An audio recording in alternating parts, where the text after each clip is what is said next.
In NMR, we have two things that help us shed light on the structure of a compound. One is integration, which tells us the number of hydrogens at a particular peak, and then there's spin-spin coupling that tells us all about the neighbors. In integration, what we do is we measure the area under the peak. It's in calculus, that's called integrating the area under the peak, and that's why this is called integration. And the area under the peak is proportional to the number of hydrogens. So let's look at this compound right here. This would be methylformate. This hydrogen has a different peak than this one. So you've got two different peaks. Because there's only one hydrogen making the peak for this, the area under the curve for this will be 3 times that of the peak for this one. And so when you go and do your integration, you would find the area under one would be 1, and the area under the other would be 3 in a ratio. Now the areas would not be 1 and 3, it might be 900 and 2,700 or something like that, depending on what unit's being used. But you look at the area and then you figure out what the ratio is. So when you go to do your spectrum, you record the spectrum and then you switch it into integration mode, and it integrates those areas for you. Here's an example when this xylene molecule, it has an NMR taken of it. The aromatic hydrogens have an integration under the peak that is less than that of the one for the methyl groups. The ratio underneath these is 2 to 3. Of course, it's 4 to 6 in the compound, but when you go to figure out your ratios, you actually get the simplest ratio and then you assign it properly. So these 6 cause that peak, and these 4 cause that peak.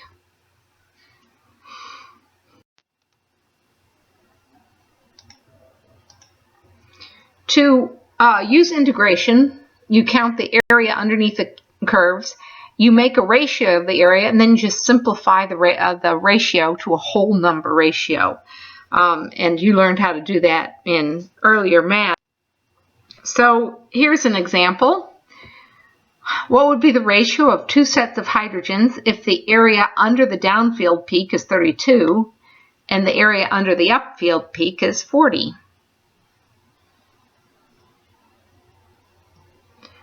Well, this is a ratio of 32 to 40. If you simplify this, you would find out that it's 4 to 5.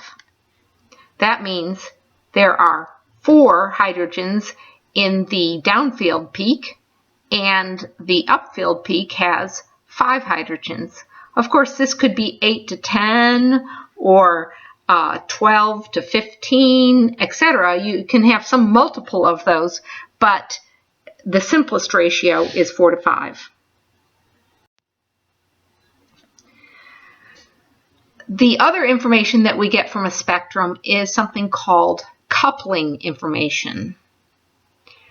When you have 2 hydrogens that are on adjacent carbons, we call them neighbors, and those hydrogens are little magnets, so their magnetic field affects the magnetic field of the other one.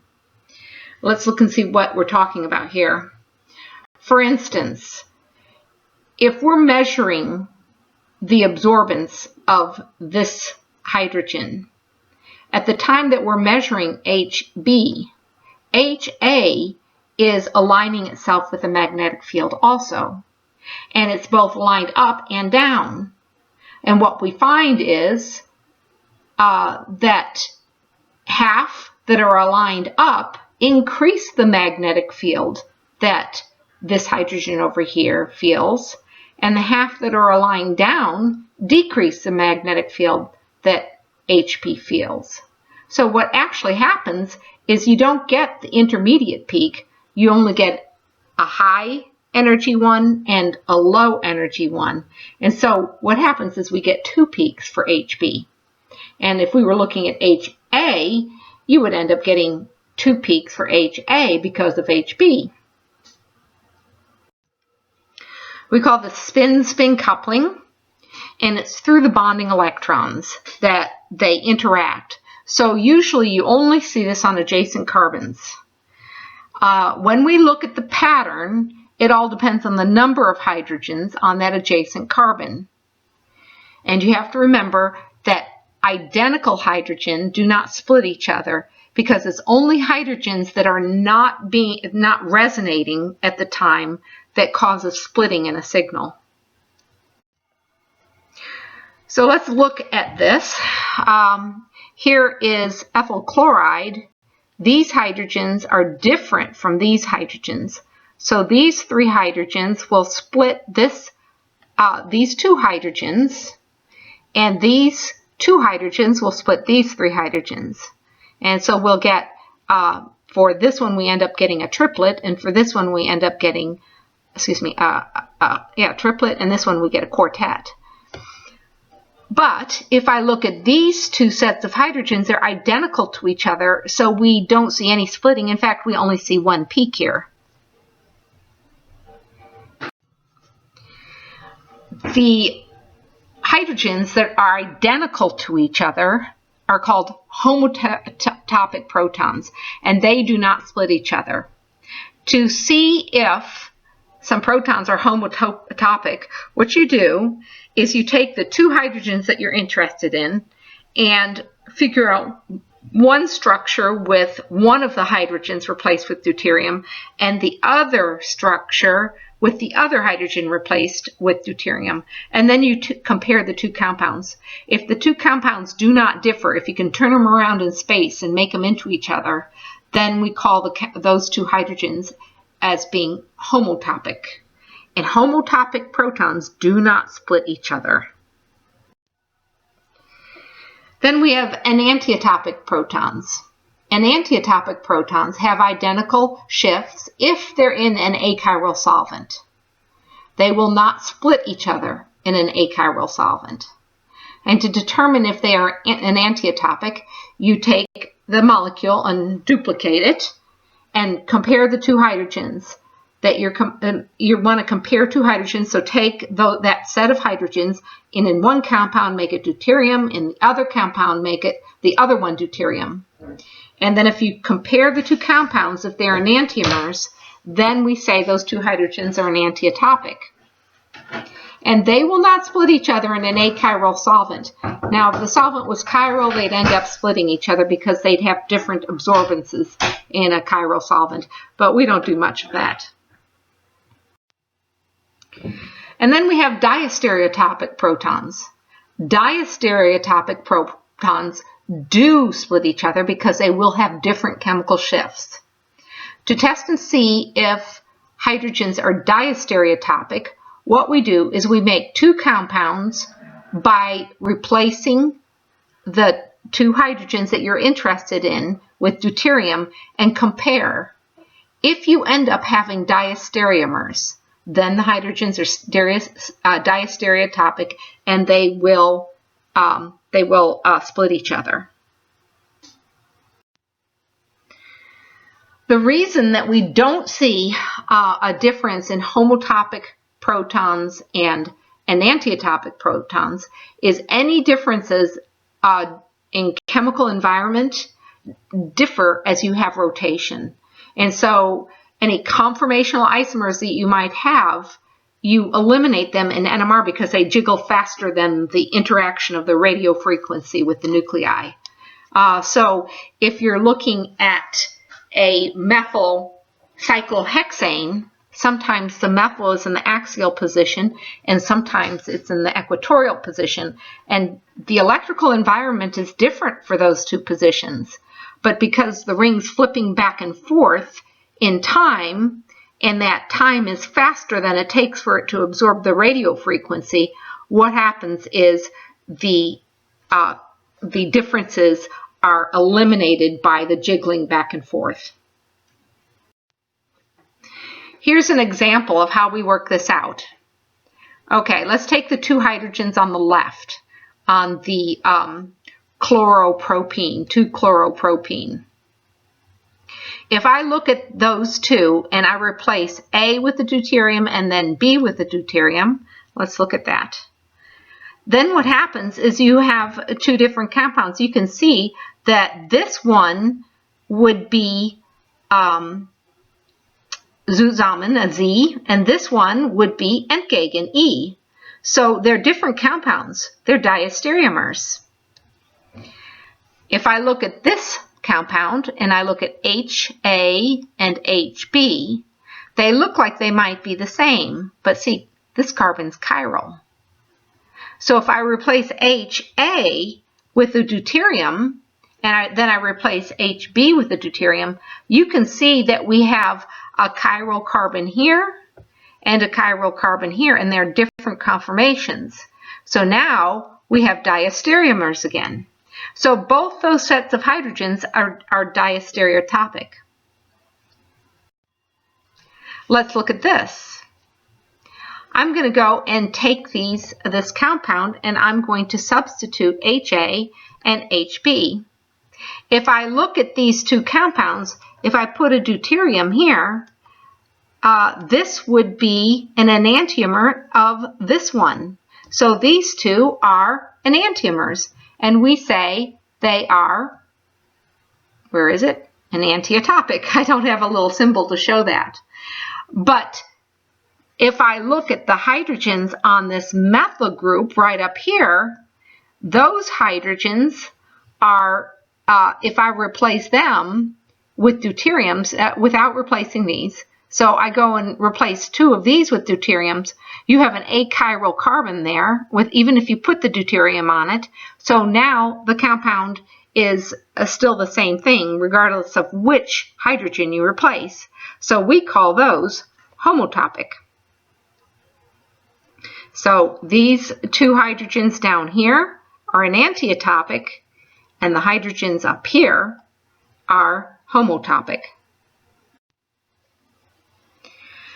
Okay, the number of hydrogens that are doing the splitting is very important because that determines how many peaks are made. If one hydrogen splits another group of hydrogen, what you have is that group of hydrogens peak is split into 2 peaks, and we call that a doublet. If there are 2 splitting a group of hydrogens, then we get what's called a three peaks, and it's called a triplet. If there's 4 splitting a group, then we get something called a quintet, 5 peaks in it. And you can see that we keep going, and what we find is the number of peaks that a signal is split into is the number of hydrogens doing the splitting plus 1 more peak.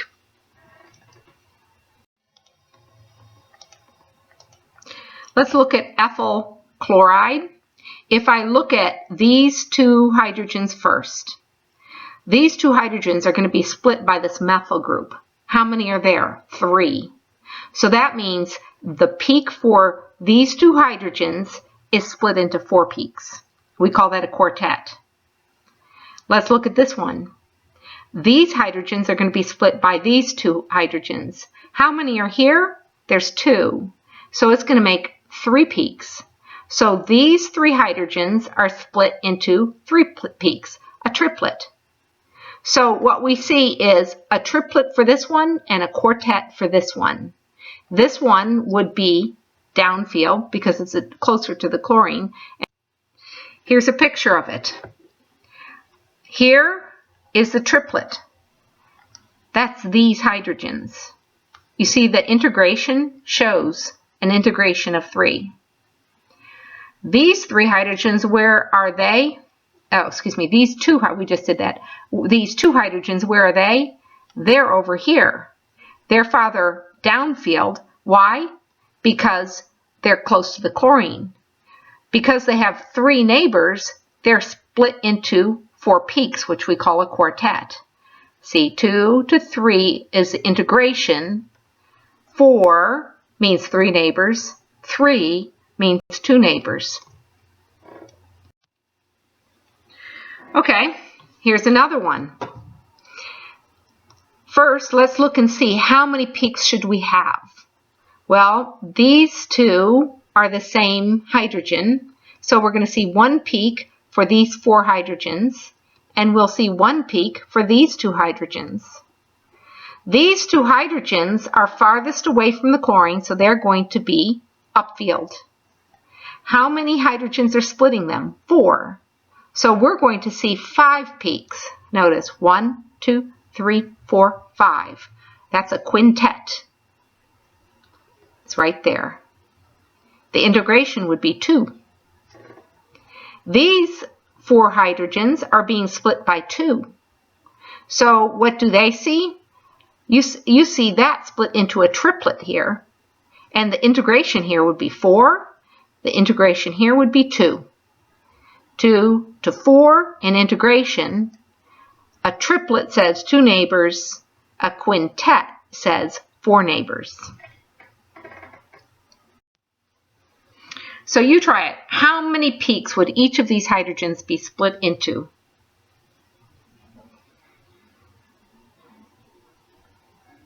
Well, first, we look at this hydrogen. This is going to be way down there, close to about 10 parts per million. How many neighbors does it have? 3.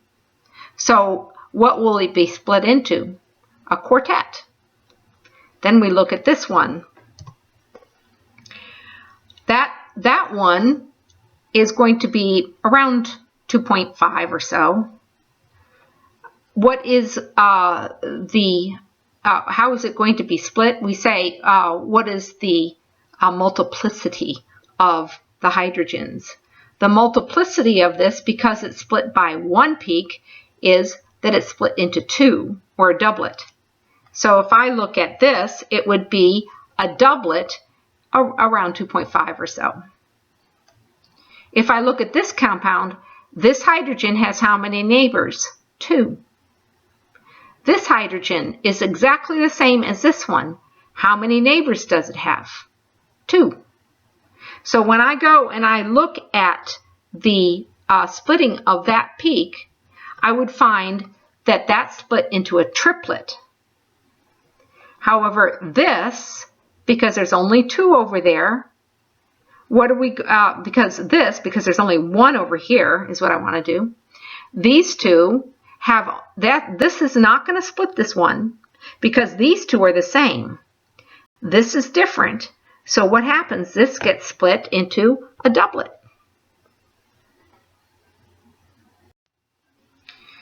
There are signatures you can look for when you have a triplet coupled to a quartet in an integration ratio of 3 to 2. That is an ethyl group, like we saw with the ethyl chloride. A singlet that has an integration of 9 hydrogens, it cannot be split by anything because the carbon that all those methyls on can have no hydrogens unless you're actually talking about 2-methyl propane. But if you have a T-butyl substituent, let's say on a cyclohexane ring, all of those hydrogens are going to be singlets because there's no neighbor. If you have a doublet that is 6 hydrogens and a multiplet, it's really 7 peaks, a septet.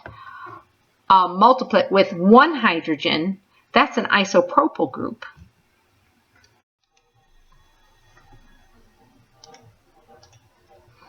The heights of specific peaks have regular ratios, predictable ratios. Doublets end up having equal height peaks. Triplets have a specific ratio between the heights of the peak. It's really area, not height. Quartets have a specific ratio.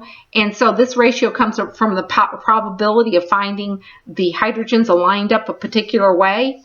You don't really need to know that, but you will see this pattern of doublets, triplets, and quartets. The spacing between the 2 peaks is called the coupling constant and is given the symbol J. And coupling constants between 2 sets of protons are going to be identical. So when HA couples to HB, the coupling constant is J, and the splitting of those peaks have the same distance as the number of hertz. That's the distance between the peaks. So here's an example here. This is coupling with this, and so you see the same distance between their peaks. Right here, this is the same distance as this one here. So this would be, let's say, HA, and this one HB. One thing to notice, though, is when you have the peaks relatively close together in the spectrum, you have a distortion occurs, which I'm not going to go into why the distortion occurs. You just do see the distortion. And the peak heights will point at each other. So you don't have this distortion when they're far apart on the spectrum. It's only when they're close together. And notice how they're pointing to each other. And sometimes that helps you connect two sets of coupling protons. Do realize that distorted doublets can look like a quartet. So over here, this is a quartet. And over here, this is two doublets that are distorted toward each other. Don't let that deceive you. For it to be a quartet, the space here must be equal to the space here, which must be equal to the space here. Notice this is much larger, so it can't be a quartet. It's a doublet of doublets. A group of hydrogens can be split by two groups. I've already shown this to you. For instance, these two hydrogens can be split by this at the same time they're split by this. A lot of times the coupling constant is the same, so you can just say 1, 2, 3, 4, well, it's going to be a quintet. But if the coupling constant of this to this and of this to this is not the same, you can start getting a mess. You can try to figure it out, or you might just call it a multiplet. But if there's, most of the time, we're not going to see the mess. So you do try to count the number of peaks, and then you can figure out how many hydrogens are splitting a group of hydrogens. So describe this spectrum that we would see for 2-butanone. Okay, if I look at 2-butanone, I'm going to see how many different peaks. Well, there's 1, 2, 3 different hydrogens. So we're going to see 3 peaks. What's going to be in this peak? Well, this peak is going to be the most upfield one. And I'm going to say it's around 1.5 parts per million. Because it's being split by these two, it's going to be a triplet. Okay, let's go to the methylene group right there. These two hydrogens on carbon 3, where would we find them? Let's say about 2.5 parts per million. How many are splitting it? These 3 are splitting it, so what do we see? This is a quartet. And these hydrogens, they're going to be maybe slightly above 2.5, maybe 2.6. What do we see? Okay, 2.8. What do we see there? We see that as a singlet. Why? There's no hydrogens on its neighbor.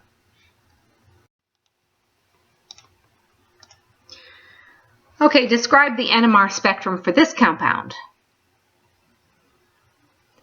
Well, the first thing you have to do is figure out how many peaks you'll have. 1, 2, 3, 4. Those are the same, so it's all one peak. So we're going to see 4 peaks. Let's look at the ethyl first. On the ethyl, we've got 3 hydrogens here. Those are split by 2, so that's going to make a triplet. So that methyl group will have an integration of 3 hydrogens and be found as a triplet. And it's going to be about 1.5 parts per million. Here, we have these 2 hydrogens, an integration of 2, but split into a quartet because it's coupled to 3 hydrogens. And where is this going to be located? Because it's attached to an oxygen, it's going to be at about 3.5 or so. On the isopropyl group, we've got this hydrogen that is split by 6. So this hydrogen will be a septet. Okay, and again, it's going to be about 3.5. These are going to differ slightly, but they may be on top of each other and hard to distinguish. If you have a really strong machine, you'd be able to distinguish them, but on a weak machine, you probably would not. These two methyls, they're going to be a doublet, and that doublet is going to be, again, 1.5. On a weak machine, it'd be hard to distinguish.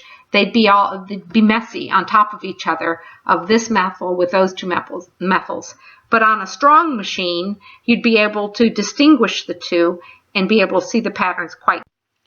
Alcohols are easy to detect in NMR because they have a very broad peak. Along with amines and acid groups, the protic protons, ones that are on alcohol, amines, and carboxylic acids, have broad peaks due to hydrogen bonding. They also can have a wide range, going from 1 all the way up to 5, and I've actually seen them all the way up to 6. It depends on what kind of groups you have attached on the rest of the molecule.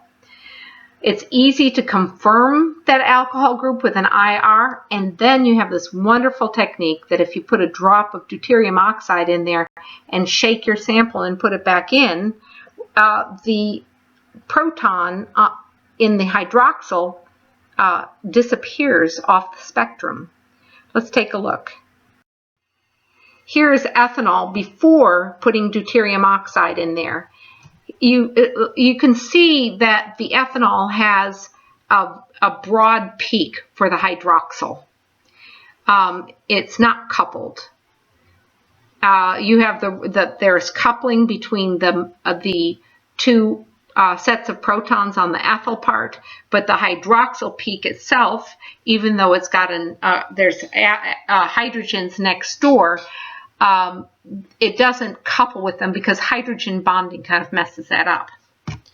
What we can do is put a drop of deuterium oxide in there, and what happens to the spectrum? That hydroxyl group is now gone, and that's confirmation that you have an alcohol group.